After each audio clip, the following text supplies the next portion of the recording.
who are having twins and I'm going to help them through it and, Yeah, right. And I was just typing out this stuff and I've still got it. I've written 2 chapters, Right, and then I just thought, who the fuck's going to buy my book? Why am I even bothering with this shit, But some of it was really funny.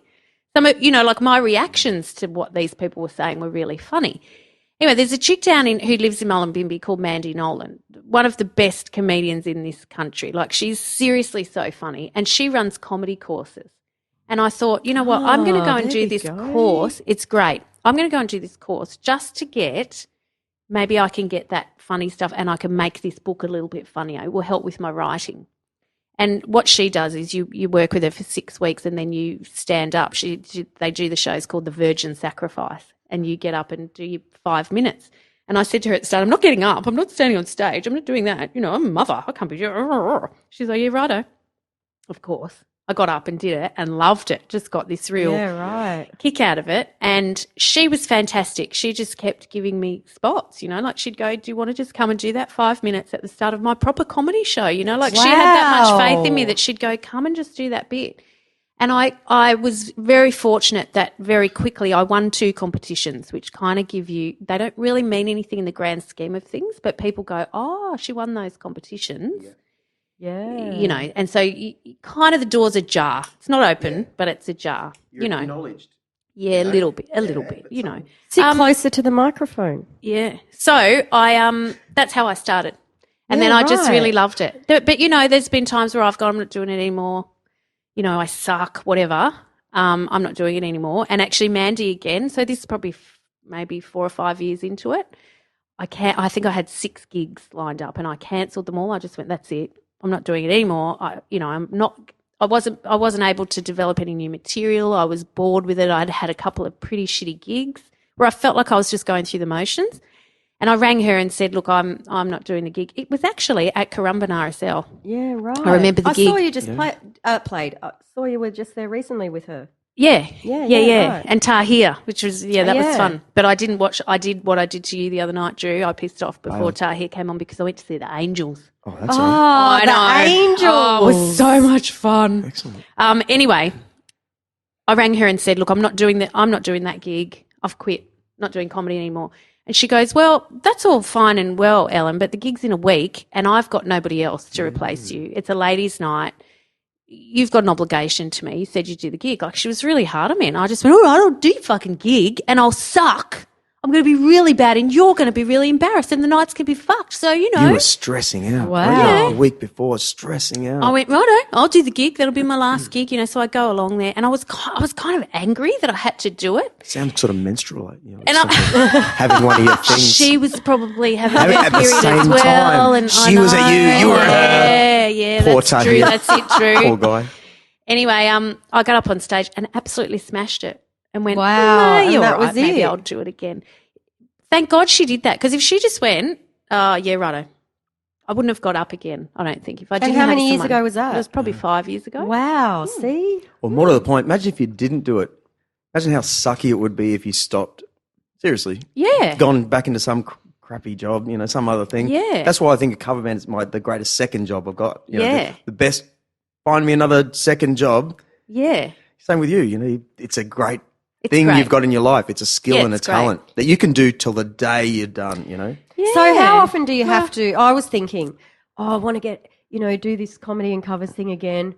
But would you go and see Ellen again? Because do you use the same material, or do you have like a suitcase full and you go, Well- I'm going to use this bit tonight and I'm going to use that bit the next night? you kind of do an hour of good solid material is like, I wouldn't have another completely different hour to what I did here the other night. I might have another half an hour that would be different, that I could, of good stuff. I've got another hour of crap.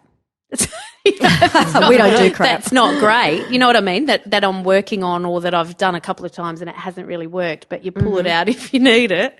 So interesting. I think you would need to. I think you would need to get other people, and it makes it more interesting. Yeah. Have me once a year or something. Yeah. And you'll start. I think it'll really work. Because you'll get people going, that night was really fun, and that's They'll the tell first 10 time they've friends been and exposed then- to comedy. Yeah. Then they'll come along and see someone else who's really great, Yeah. and I can just give you a list of really great comedians all around here, Brisbane, who will come and do that gig. Because as soon as someone rings you up and goes, this is a really great gig, can I pass on your number? All of us go, yeah, of course. Yeah. Yeah, great. I'm glad you had a great time. Ellen Yeah. sent some amazing feedback saying how wonderful the the audience was, and I felt that in Yeah. the room. Everyone was genuinely Oh, yeah. I Having liked a how great people time. dressed up. You know, normally at a Currumbin pub Creek, gig yeah, is at just the tavern. but people had the it little was a feeling of like, proper what's night this all out. about? You know, Yeah, better even put the something on. Free. Even the regulars, right downstairs, they turned they up went in home, suits. I thankfully. was like, Wow. wow, you're usually sitting down there, falling over the balcony in your stubbies. work shorts, Yeah, And do everyone made an you know, effort. because a free gig can be really awful because nobody's invested anything in it. Yeah. So they can sort of go, I'll just go and have a look, and stand up the back and then go, this is fucking shit, and walk out and you know what I mean? Yeah. Even if they've invested $5, it can make a difference. But they acted as if they'd paid $30 to see the show. Yeah. Well, it's it was such a great. different Really thing in great. this suburb. Yeah. There's nothing like. I mean, I can't. no, the where's RSL. the nearest club? But but I guess their demographic is older. yes. Correct me if I'm wrong, but no, totally different. Totally Yeah. different people. A fair bit more conservative over there too. yeah. So it Yeah. is very new, and bringing the covers into it, and just having the Buskers by the Creek database that I've got. People are always wanting Yeah. to know, what are you doing next? So, that's what forgot before. When I think of the comedy thing happening over at Dog and Parrot or wherever it is, a small part of my brain thinks it's probably a room full of wankers in there potentially. Even though I'm going to have a great time, Yeah. that's what my mind Why thinks. does it think that? I don't Yeah, know. I was just I actually don't know because it's why? a serious comedy night. So I don't know. I don't know It's why. an oxymoron, So a serious it's weird, comedy hey. But putting a random one on in a suburb that never has comedy, and you've got one big hitter and just a big laugh band after, Yeah. may have been I'll give that a shot sort of thing. But it could have been four comedians at this. I Yeah. don't know how it would have. I wonder. I really question that. Yeah. Yeah, well, it's different. If you're just going to watch comedy and you're just going to sit all night and watch comedy, it's very different, like that crowd. I could tell, and I could sort of tell towards the end that they were getting a little bit like, maybe we've had enough. Not that they weren't enjoying it anymore, but, I could tell they wanted to get a drink. They wanted to, it was party time. Yeah. It was nearly 9 o'clock, because we Yeah, started yeah. late. How's someone... oh, The I chicks know. are at the bar. They're like, they fucking said it was 7 o'clock and she's probably not here yet. This is what I could hear. She's probably fucking not here yet. And then I just went, hey, I am here. I was here at 7, actually. We're letting people finish their dinner and they were like, oh, okay. Yeah, I wrote 7 p.m. sharp on the Yeah. posters, on everything. Oh, but yeah, but But they that was changed just it. to get people there. Yeah. And then I rung you in a fit of, Yeah. oh my God, hear it. oh my God.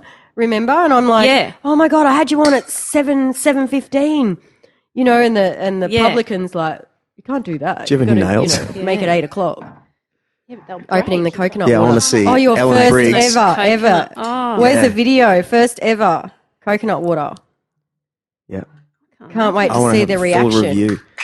Here you go. You can Have a good swig too. Don't be soft, Yeah. Yeah.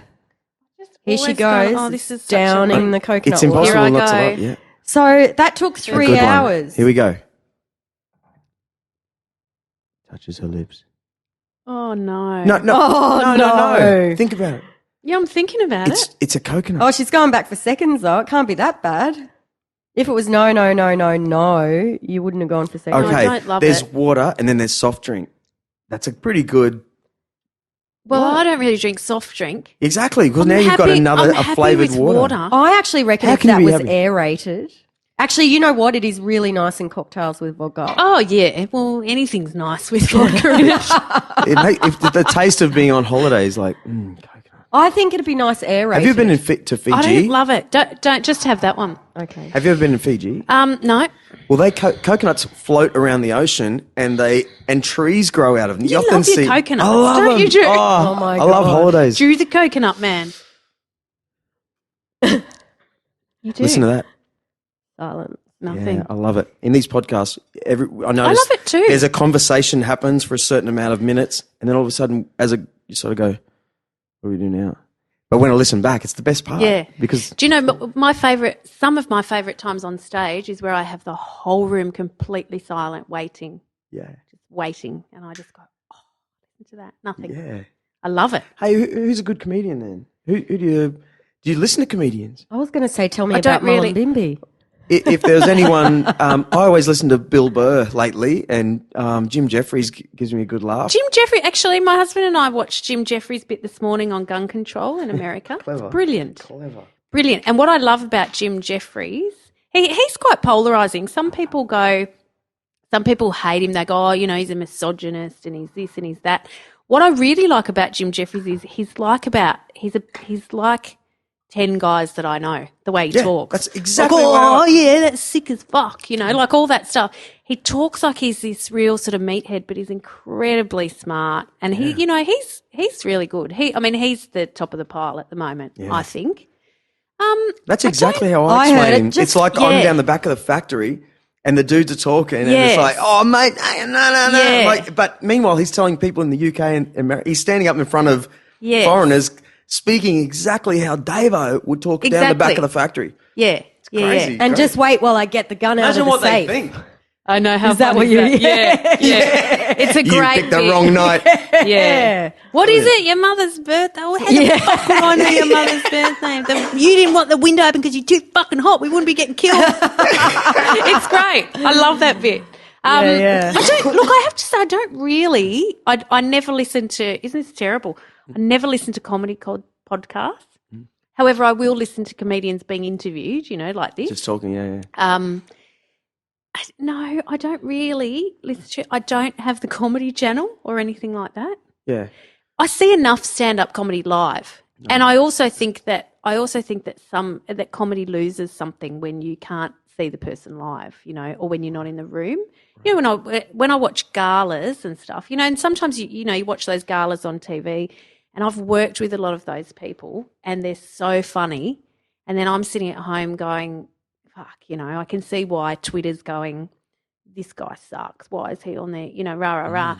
Because you're not in the room, you're not seeing, and they cut it. Cut, so the guy might do 10 minutes and they cut it to 3 minutes for TV. It's up to the editor what he thinks is funny. Yeah, and you've missed out the big lead up, or he might have a callback that then makes no sense when you haven't seen it. You know what I mean? So or he had a ridiculous swearing part that they had to cut out for TV, but it's what made his show so awesome to the people in the room. Yeah, so I don't really watch a lot, isn't it? That's terrible, isn't I it? can imagine No, I would think if I was a comedian, when I am going to become a comedian, when you are. I don't think that I could watch it because I'd be afraid that I'd maybe steal bits.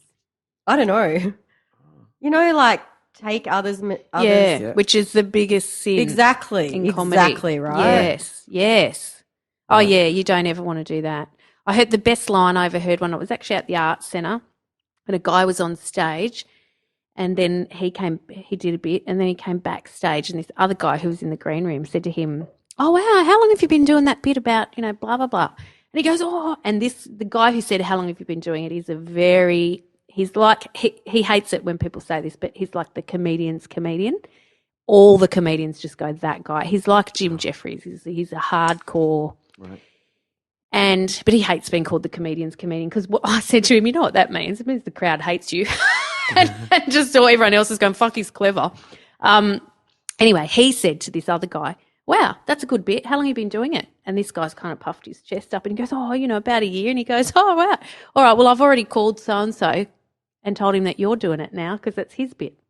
And I just went, oh, that was so mean. That's just, wow. But it's a real sin. If you're called a hack. Absolutely, yeah. And you shouldn't do it. It's so hard to come up with good comedy. Yeah. Sometimes it just comes, I was doing a show in Lismore the other night and I kind of did it the other night, the stuff about my Fitbit, and how it's starting to rule your life and, it's my enemy rather than it's trying to help me. Now I'm telling it to fuck off all the time. That actually just happened on stage, which never happens to me. Like but it was a theatre show and I was really relaxed. You've got, 200 people all facing you, or there's no distractions, there's no bar, there's no nothing. You're just in a theatre and they're hanging on every word. And I